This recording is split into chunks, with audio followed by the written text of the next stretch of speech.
Lady Gaga is a trailblazer in music, debuting onto the scene in a time where music was becoming a lot more digitized. We had an outburst of female artists like Katy Perry, Kesha, Nicki Minaj, and even Taylor Swift, Miley Cyrus, and Selena Gomez were all coming up into the music scene. Lady Gaga introduced an electronic retro sound to the airwaves that would later go on to influence the music scene, as well as her outrageous music videos and fashion. Since her release of The Fame in 2008, Lady Gaga has continued to impress us with her many talents. Through her music, her eccentric live performances and tours, the small screens with her TV stints, and now more recently the big screens, especially with her Oscar award-winning role in A Star Is Born. With 12 Grammys to her name, we know Lady Gaga is a special artist and will continue to impress us and influence artists who are coming on into the scene. Today on Music Rewind, we are going to rank all of her solo albums and see which project is the best. We will include the Fame Monster as a separate entry to the Fame, however we are not including her collab albums with Tony Bennett and Bradley Cooper.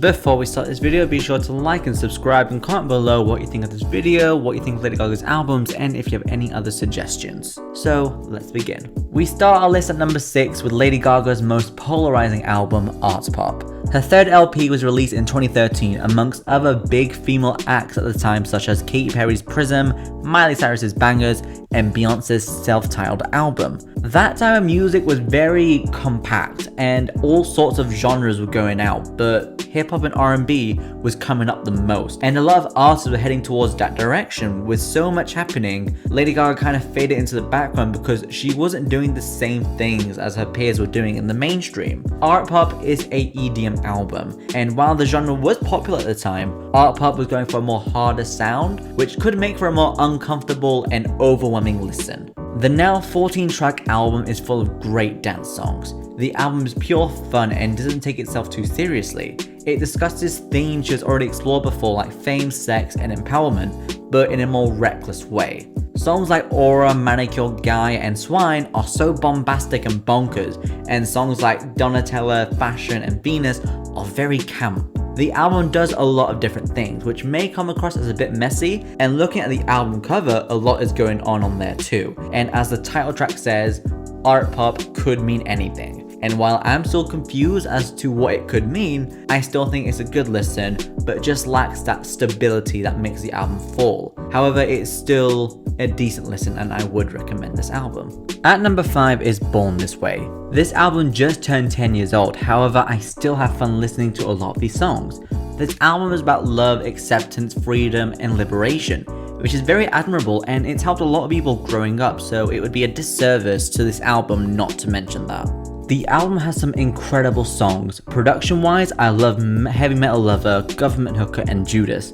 And lyrically, The Edge of Glory, You and I, and Married the Night are beautifully written. The album has a more 90s pop and 80s rock sound, which does make for a more interesting listen because a lot of the songs have the same sentiment about being authentic, but approach it from different topics, so we're not hearing the same song over and over again. Although, with this album, a few songs do copy and borrow from each other production-wise and even lyrically. The reason why it's at number 5 is because this album isn't one I come back to so often, and I'm not as connected with this album as others above this list. I like it, but I don't love it. At number 4, we have Chromatica. I've talked about this album multiple times on here, so I will link the album reviews, but in short, my opinion has not changed.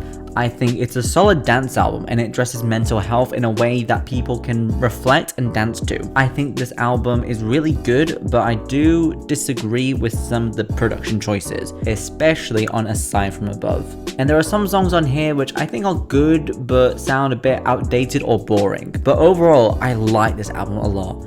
Fun Tonight, Rain On Me, and 911 are the best tracks on this album. At number 3, we have The Fame. There is a lot to unpack with her debut album. This is a pop album but very electronic, especially for 2008, joining the Black Eyed Peas and Daft Punk in the sound that was emerging, but bringing it into pop music was a great choice because it set Gaga aside from everyone else. The Fame is an experience that makes you feel famous and all the good things and bad things that come with it. The album is a commentary on fame, wealth, sex, love, failure, heartbreak, and all that comes with the fame guarantee.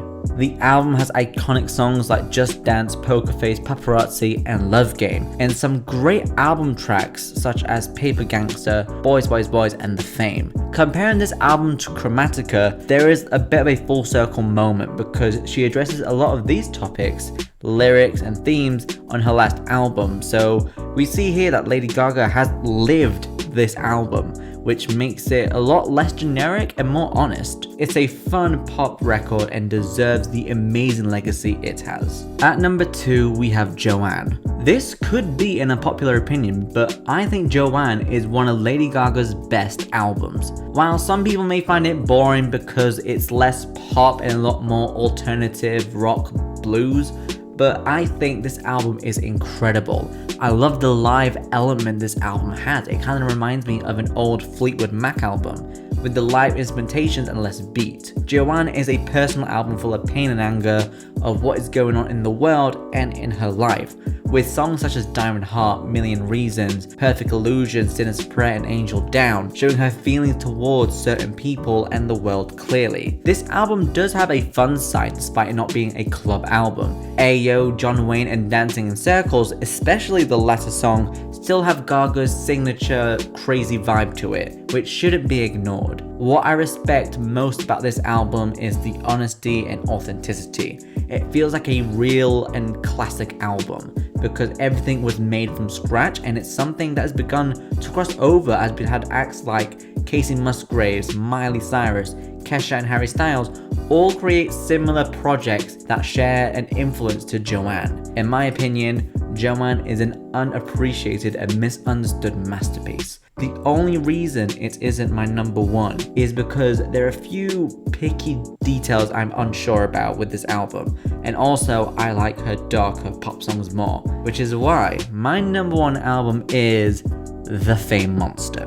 The Fame Monster is an EP, but it is the best collection of songs she has produced. While The Fame showed the glitz and glam of fame, this EP shows the dark side that everyone tries to hide away from. The album discusses multiple fears and monsters Gaga encountered being on the road and being at the beginning of fame, and thus her songs on this album have a darker meaning and include zombie-like lyrics and dark gothic production. Songs like So Happy I Can Die, Dance in the Dark, and Monster especially have amazing storytelling lyrics and haunting production, and the big singles Bad Romance and Telephones are bangers and remain staples in Lady Gaga's discography. This album is short and sweet, but I really hope she creates something similar to this style soon because it's something that really works to her benefit, and this is Gaga's best album. It's a perfect album. Thank you so much for watching. I really hope you enjoyed this video. Tell me below, what do you think of Lady Gaga's albums and her career as a whole? For people who want to suggest me videos, I have now created a forum. You can go on there and you can write any video suggestions you want from me, and I will try my best to look into them and publish them. So the link for that is below. I hope you enjoyed. I'll see you in the next video.